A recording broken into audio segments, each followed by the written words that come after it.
côté adulte, comment moi je m'organise pour gérer les plannings et le rythme de tout le monde avec cette rentrée, puisque 3 loulous, 2 écoles, crèche, puis il y a des rendez-vous, etc. Puis à titre perso, Anthony et moi. Donc la première chose, c'est que j'ai acheté ceci cette année. Vous m'avez beaucoup demandé sur Instagram pour ceux qui l'ont vu en story. J'ai trouvé ça à Leclerc, mais je vous mettrai dans tous les liens un lien équivalent en barre d'infos. C'est donc un planning mensuel avec un espace où on peut accrocher des choses. Donc moi, c'est plutôt les to-do list, les listes de courses, etc. qu'on va pouvoir mettre. Puis là, on a mis notre faire-part de mariage, voilà. Et en fait, il y a aussi un bloc-notes. Et ce que je trouve génial, c'est qu'il y a 5 feutres individuels. Et du coup, ça peut représenter nous les 5 personnes, mais ça peut être aussi l'un pour les rendez-vous pro, l'autre pour les activités des enfants, pour les voilà. Chaque couleur peut être différente. Donc nous, par exemple, on a mis les événements, je les ai mis en orange. Donc là, il y a la rentrée scolaire, là, on est de mariage. Là, j'ai mis un autre événement, mais je l'ai moins mis en couleur, c'est une gender reveal. Après, j'en ai supprimé certains parce que du coup, c'est des choses un peu perso, donc je voulais pas forcément les mettre. Mais ça permet en fait de l'avoir en visu et de savoir quand on est dispo, pas dispo. Par exemple, le week-end, si on est invité à gauche, à droite, eh bien, on pourra tout noter au fur et à mesure du mois. Et je trouve ça hyper pratique parce que du coup, moi, je l'ai mis au niveau de la cuisine. Et c'est visuel pour tout le monde et même aux enfants, on peut barrer chaque jour, ça leur permet de voir quel jour on est. Alors là, il est un petit peu différent parce qu'ils mettent dimanche, lundi, mardi, mercredi, jeudi, vendredi, samedi. C'est que pour les enfants, on parle du lundi au dimanche. Donc après, si je veux, je pourrais carrément barrer, si je vois que ça perturbe un peu trop les enfants, et mettre du lundi au dimanche. Pour tout ce qui est les jours de la semaine, ça me permet aussi de noter par exemple des numéros ici en bas et je trouve que c'est vraiment hyper pratique et je ne l'avais pas payé cher, je crois que j'en ai payé pour une vingtaine d'euros et du coup il est utilisable vraiment à long terme, j'aurais plus besoin d'en racheter. Ensuite, du coup, j'ai aussi ce système-ci. Donc pareil, je l'ai trouvé ça à Leclerc quand on a fait les achats scolaires avec Eden. C'est donc en fait un sorte de pochon avec 12 intercalaires. Ça peut faire les 12 mois de l'année, mais ça peut aussi, moi, c'est un petit peu la pochette de tri d'entrée. C'est vrai que des fois, on reçoit pas mal de courriers, de paperasse à gauche, à droite. Et même si nous, on trie tout par classeur, etc., rangé dans une partie administrative, clairement, au quotidien, on peut cumuler un mois de papier sans l'avoir rangé. Ça peut vite être le bordel pour retrouver. Donc, il y a un petit système d'étiquettes. Donc, soit on peut mettre par ordre alphabétique, soit pour les 12 mois de l'année, soit il y a des étiquettes libres pour mettre ce qu'on veut. Et moi, en fait, ça va plutôt être ça. C'est-à-dire qu'il va y avoir tout ce qui concerne chacun des enfants, ce qui peut concerner des papiers administratifs, des factures, etc. Et il y a aussi la partie pro, puisque moi, j'ai aussi tous les trucs du boulot, les contrats en format mannequin, etc., que je reçois par courrier, les chèques, tout ci, tout ça.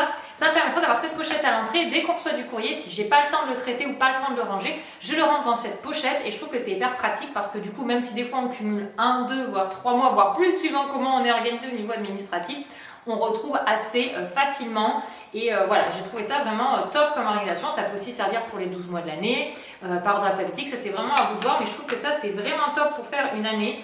Le but étant quand même de le ranger entre temps, mais moi je sais qu'il va me servir moitié pro, moitié perso, mais du coup voilà, même si vous n'êtes pas à votre compte, je trouve que c'est le genre de chose qui est hyper pratique à mettre dans le placard d'entrée ou dans la commode d'entrée. Je sais pas comment vous organisez chez vous, mais on a un placard mural et donc voilà, de pouvoir avoir à l'intérieur et de pouvoir gérer tout mon administratif sans les chercher à gauche à droite et les laisser traîner sur le buffet. Ça sera directement mis dans cette pochette-ci.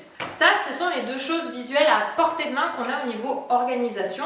Troisième chose, ça va être plutôt tout ce qui est de l'application sur le téléphone. Voilà, on est tous connectés, en tout cas au niveau nous des adultes à la maison, donc c'est-à-dire Anthony et moi, ça va très vite pour le moment, nous n'avons pas de grands ados à la maison. Donc on utilise Google Agenda et du coup ça me permet d'avoir un agenda partagé avec Anthony. Donc nous pour le moment on travaille tous les deux depuis la maison, mais il est tout à fait possible qu'à un moment il y en ait un qui bosse en extérieur et ça permet d'avoir les rendez-vous, les ci, les ça de l'un et de l'autre et en fait de pouvoir voir ce qu'on a là aussi sur nos téléphones parce que des fois on va peut-être pas noter. Ou moi par exemple si je suis médecin et que je reprends un rendez-vous, je vais le noter sur mon téléphone, je vais peut-être pas forcément penser à le noter là. Et en fait avec notre agenda partagé, ça permet d'éviter de se mettre des choses en même temps. Exemple tout simple, Anthony, on va souvent à la salle de sport, enfin souvent, on y va à peu près 2 fois chacun, mais des fois en fait on n'y pense plus, il y a eu un rendez-vous orthophoniste qui a été décalé, il y a un rendez-vous par exemple à Miguel avec ce rendez-vous quasiment tous les mois et les vaccins qui est mis et qu'on ne se cale pas sur les mêmes rendez-vous. Voilà, ou des rendez-vous pro, des déplacements pour l'un et pour l'autre, ça évite qu'on ait des couacs et qu'on se retrouve dans une galère d'organisation.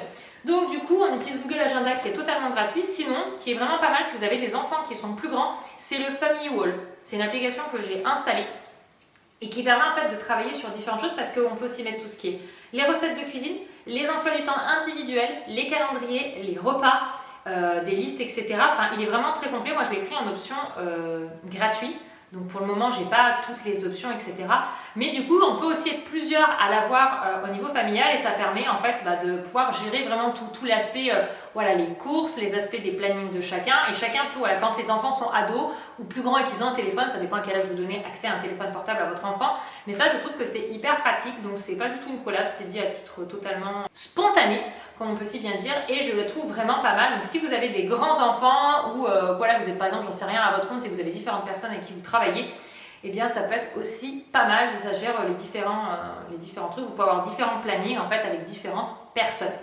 Donc ça c'est au niveau du téléphone. Et enfin le dernier outil que j'utilise qui est plutôt pas mal, c'est l'outil Trello. Alors moi je l'utilise à titre pro, mais ça peut aussi totalement être utilisé à titre perso, par exemple pour tout ce qui est les organisations des événements, anniversaire, Noël par exemple, pour les repas en fait c'est sous forme de tableau. Donc je vais vous en montrer un. Par exemple, il y en a un qu'on avait fait qui s'appelle cahier d'activité. Vous l'ayez juste ici. Donc du coup vous avez par exemple les prochains thèmes des cahiers d'activité, vous avez les fiches, vous avez les supports, etc. Donc moi c'est à titre boulot. Mais par exemple la prochain thème ça peut être les anniversaires avec les dates des gens. Ça peut être par exemple sur l'un tout ce que vous avez à acheter. Ça peut être des fois aussi oui, les recettes, ça peut être toutes les activités, chez qui on fait le repas de Noël, qu'est-ce qui est prévu, la liste des cadeaux, etc. Voilà, ça peut vraiment être utilisé, c'est un tableur, moi je trouve que c'est génial, c'est gratuit, ça peut être partagé, donc pareil, vous pouvez être avec plusieurs membres de la famille, j'en sais rien, vous faites les 60 ans de vos parents, les 50 ans ou autres, ou les 70 ans, eh bien vous pouvez avoir ça, c'est un outil assez pratique, pareil, si vous avez des enfants qui sont plus grands, vous pouvez utiliser ça un petit peu, il peut même y avoir un agenda avec des planifications, etc., des dates de rappel, c'est vraiment un outil qui est très complet, moi j'utilise à titre pro essentiellement, mais je trouve que c'est un outil qui est assez intéressant à utiliser pour tout ce qui est organisation. Voilà, ça peut être aussi mettre les devoirs ou les to-do list par exemple, si vous répartissez les tâches ménagères à la maison, ça peut être pratique. Il peut y avoir la colonne pour chacun et qui coche quand c'est fait, etc., quand ils sont plus grands, ou des to-do list avec notre conjoint. La première, ça peut être par exemple les tâches de ménage, les rendez-vous à pas oublier, ça peut être les plats, quels jours sont prévus, comment ils sont planifiés. Ensuite, ça peut être les achats à aller faire, par exemple, il faut aller racheter ou réparer le vélo, etc. Ça peut être des to-do list par thématique. Et voilà, je trouve que c'est un outil qui est vraiment très pratique.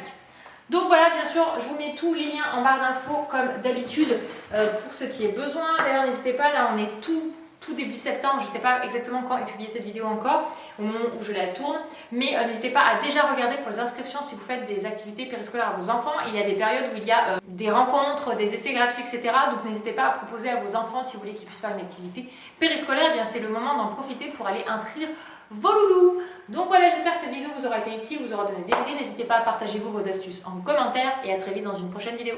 Ciao!